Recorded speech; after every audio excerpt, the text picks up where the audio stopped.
Carlton Wilborn and he's among the jury, the VIPs, the master teachers, and he's among a wide, wonderful ocean of people that I've either met recently or I've known a lifetime.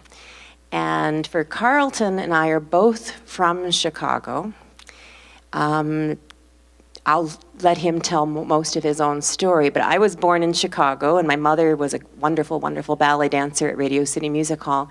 But I actually didn't complete my training in Chicago. My mother was my first teacher, and then I went away to boarding school. And when I went to boarding school, from there I went to American Ballet Theater. It was late 70s, early 80s that I was coming back and forth to Chicago, and I met Carlton actually at Hubbard Street Dance Company. And he was on his way up the ladder very, very quickly. We have a lot in common. You wouldn't necessarily think it. But we actually sort of moved the same way. And notice that probably the first ballet class I ever saw you in on Wabash next to the train going by. And we had a lot of things in common, even in regards to our own mothers, I thought were very similar.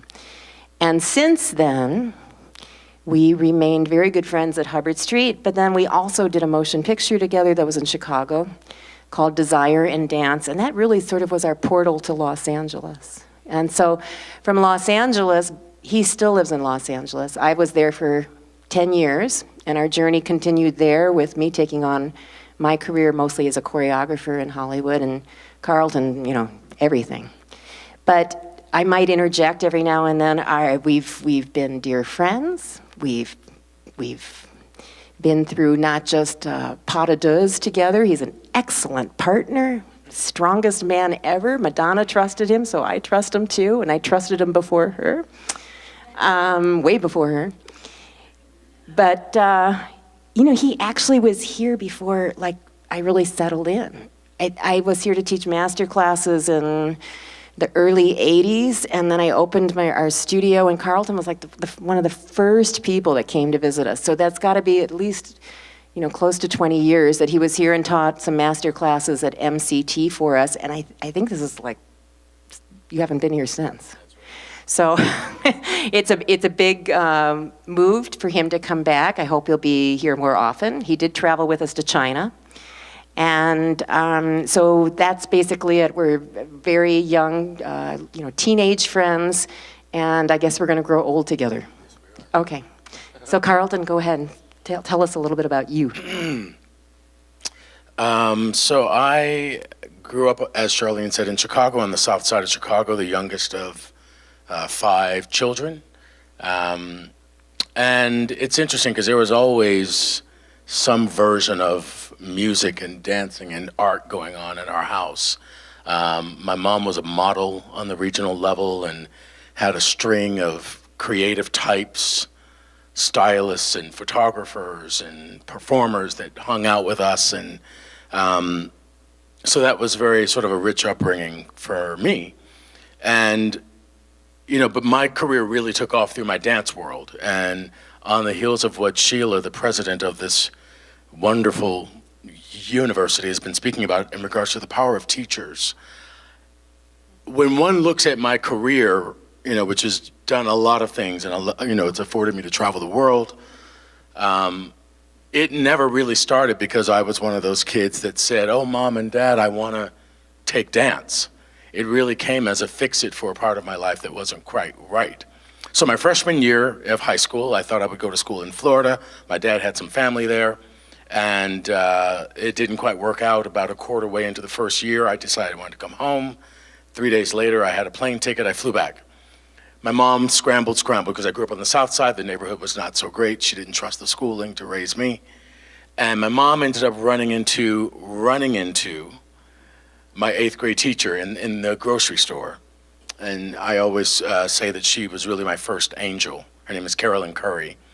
And they started this conversation of where else could they get me to go and all these things. Carolyn said that she would speak to some colleagues, and she happened to know a woman named Diane Brooks, my second angel, that worked at the Whitney Young Magnet High School, which is where I ended up attending. And basically, Diane, who knew me from nowhere, said that she would work with me over the summer, teach me the audition piece that I had to do in the fall. And then when I came in the fall, I had to pretend like I didn't know her and do the whole thing. And so it just so happened. But therein lies the power of teachers. And so I really... it moves me to be a stand for teachers and teachers' rights and all of that. And the work that Charlene is doing as a teacher here has been so profound. And so, that's kind of where I started. But what I know and what's so nice about being able to have a voice inside of this art of diplomacy movement is that I have always come at my life from the perspective of being broader than what was obvious, meaning, before I got to Hubbard Street, which I joined when I was 17 years old, I'd gotten scholarship to go to Alvin Ailey, and it looked like that was going to be the track, but I knew right away that while that's right for somebody else, I knew that I wanted to be able to have a life and a lifestyle that was much more universal, so that I could be able to tap into a cross-section of people and be able to have influence there and be able to learn from there. So I opted not to do that, and I joined Hubbard Street. And that really got me traveling in the world. At 17, my very first performance with them was in Paris at the Georges Pompidou Center. So like right out the gate, I was like thrust into this much bigger world than anything that I ever knew. And it's just been an amazing journey for me, So I've had a full career as a dancer. I've made easily the last 20-something years, which started with the film that I did with Charlene, a full acting career, really nice awards, really powerful acknowledgments in that way. I'm a published author. My first book called Front and Center, How I Learned to Live There, came out in 2007. That afforded me Best Autobiography through USA Book News, which had me up against Simon & Schuster and Penguin and all those. And I got the award, had 8 nominees under me, but it really got me on a circuit that trafficked me into broader realms. And then I've also been a host and done a lot of keynotes. I was a keynote speaker for Panasonic for the CES convention. If any of you are somewhat techies, that's a huge annual event that happens in Las Vegas, and I was to share the stage with the CEO. And so I've had a lot of hats, and just my point in all that is, I'm just so grateful that I stood the course, because so many people over the years would say, you should stay doing this, or you should do that because you're so good at that thing. Why are you bridging out to this? But I know that I wouldn't have been able to impact and also be made more whole in the world had I let my life be segregated. So it is just a beautiful, beautiful thing, Charlene, what you're doing here with this movement and what the university is a stand for. It humbles me that you've allowed me to be included in it, so thank you. Well, I'm glad you're here. But you started as really basically a ballet dancer that did a lot of contemporary work. Correct. And one of the overlapping themes of the week, I think, and we're stressing this with the young dancers, is, you're saying that you were open to pretty much a broader life. That's exactly the theme of the week here, is to introduce them not just to different forms of dance, but all the connections that will lead them onto those broader horizons. But you have to want those, because there is a moment where you either say yes or say no. And so tell us a little bit about that moment when you decided to do the Blonde Ambition tour. Yeah. So I moved out to LA. I've been out there now for 27 years. I moved out June of 1989, and I got fairly quickly blasted in some pretty high-powered music videos, and George Clinton was my first one, and it was really crazy. And I did a video with him, and they had their little back room, and they were doing cocaine and crazy things. It was wild, but it was George Clinton, so I was into it.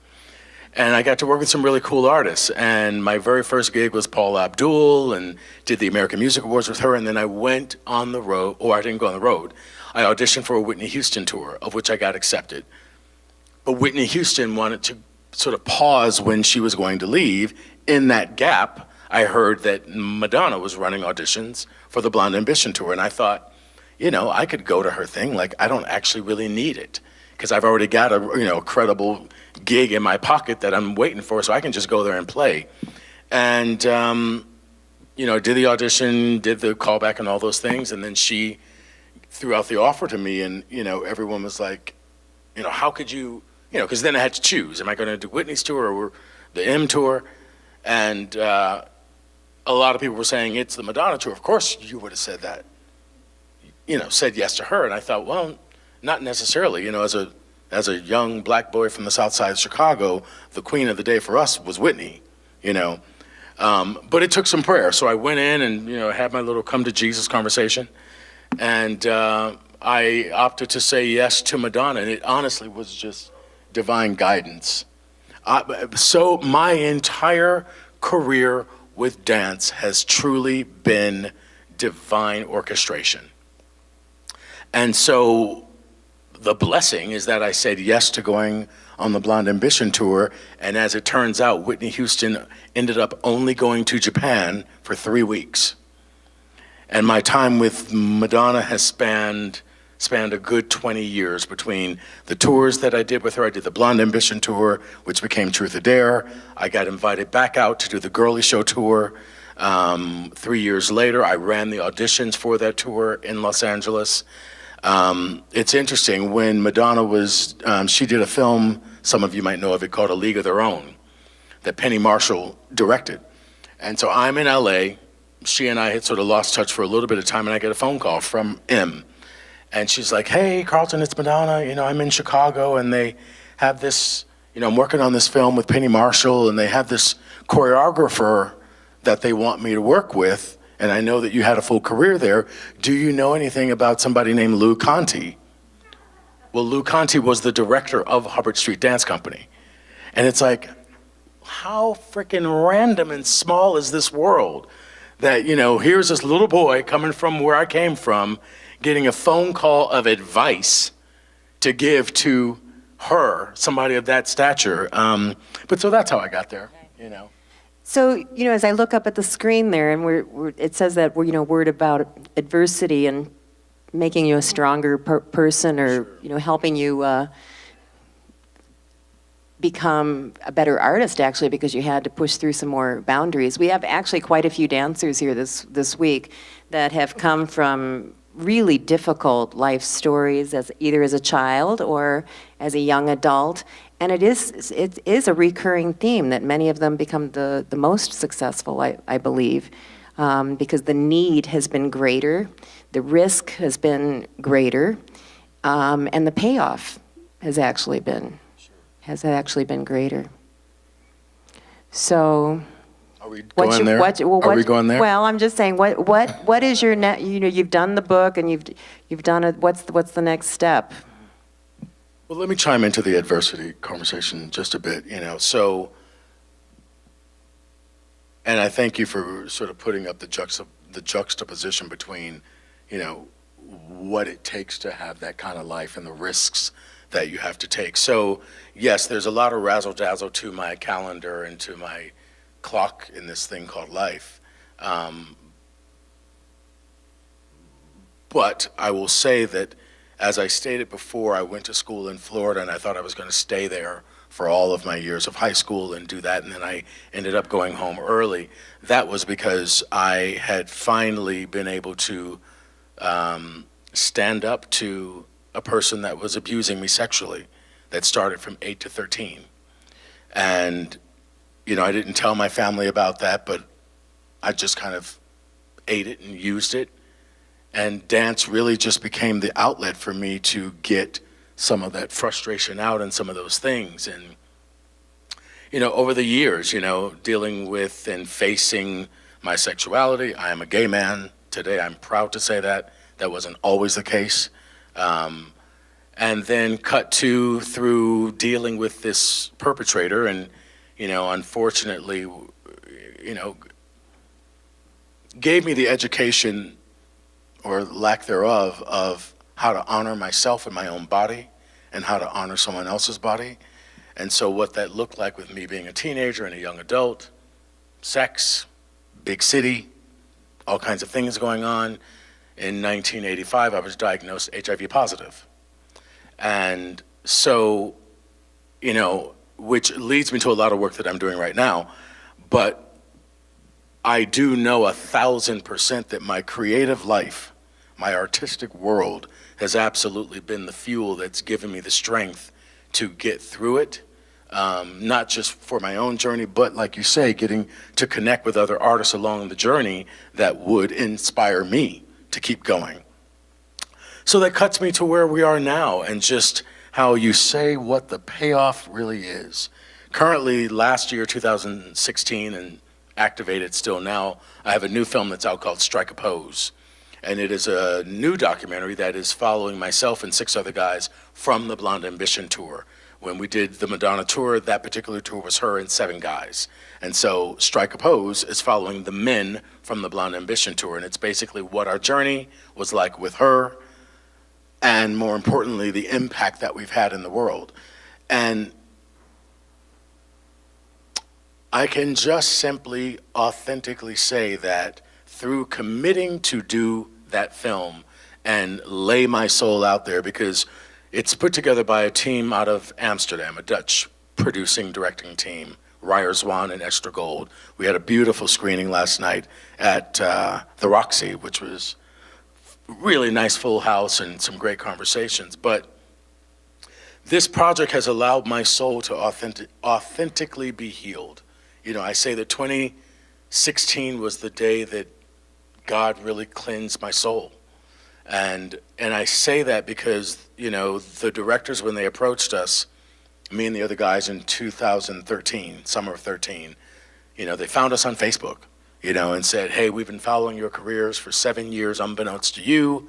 We have this new concept of a show that is to honor your voice. Though, yes, you were a dancer and a performer with this person, it really is about you and your guys. So we filmed off and on for about 1.5 years, and they really went in on our life, you know, and then at some point they asked me if I was okay with them coming to my doctor's office and all these things. And, you know, I mean, I've thought of myself as a fairly bold person, but then it was like, oh my God, do I really want to risk being the face and putting all this out there with the HIV status and all of that? And I had to just really look at myself and go, do you really want to be free in this world, or don't you? You know, and this was a conversation that I share with all of you, for all of you to take a look at. You know, it's like, I had to look at myself, and yes, I had accomplished some really, really amazing things already, but I was also aware that I was pent up with all this other stuff. And so when they asked me these questions, would I speak about this, and would I expose that, and would I be okay? I thought, oh my God, I've got a chance, if I can stay the course, to prove what I'm really capable of without all this weight on my back. So that being said, Strike a Pose dropped last February. We had our world premiere at Berlinale, which is a ginormous new film festival at the level and moving beyond the Cannes Film Festival, which a lot of you know of. We did Tribeca, all these things. And I say all that to say, never in my wildest dreams did I think that the area of my life, this very private information, I thought 1,000% that information would keep my life marginalized, would stop me from being employed, would stop people from wanting to spend personal time with me. And I have to say to you, I have never been celebrated and honored in a bigger way out of all the things that I've done than the way that I have been, including getting to be invited into such a global opportunity that Vibe is all about. So this is what I would like to say. Sure. The message of your story, and I think actually a very valuable one for our community in Missoula, because I consider us a remote destination. That I don't know, I wasn't at the health panel last night, the statistics or anything, but I think the most powerful thing Carlton is bringing to Vibe is our generation of dancers. We lost so many in the 80s. All of our friends were dying, and very rapidly. It was just torture, that whole situation. Here's a man who has had not just thrived and survived. I mean, he took the diagnosis, and you're fantastic. You've had a fantastic life, a fantastic career, and now you can tell this story to the younger generations and hopefully empower people to get informed and educated and make good choices. And one little secret that we share that I'll reveal tonight, because and this is one of the reasons he's remained so dear to me, is I actually lost my first son in Los Angeles. And Carlton was there, very intimately involved with my family at the time as he was suffering with neuroblastoma and treatments for cancer. He was always on the floor in the pediatric ward at Cedars-Sinai, reading to other children books, et cetera, et cetera. But it wasn't until very recently, and I mean in the last couple years, when I saw on Facebook again the cover of the magazine, and he was right there with his whole story, that he hadn't told me, and I've known him all these years. So I felt extremely emotional and reached out to you right away. But in other words, he had his own, you had some very, very powerful things you were dealing with, basically at the same time my own son was sick. And he did not burden me at all with what you were going through. Instead, he chose to support what I was going through. So with that, I know we're about to run out of time. I just wanted to know, would anybody like to have some questions maybe for Carlton? If you do? Right, Or there's Bob. you. Sorry.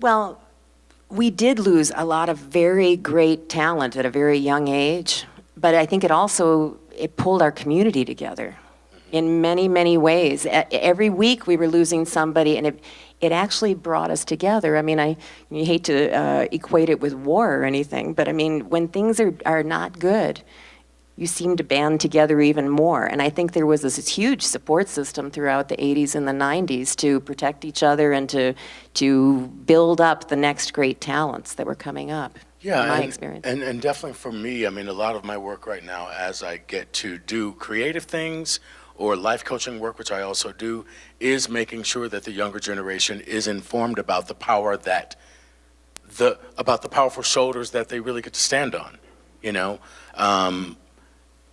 Here's an example. We all know about the Million Man March, right? I just found out, not even 3 years ago.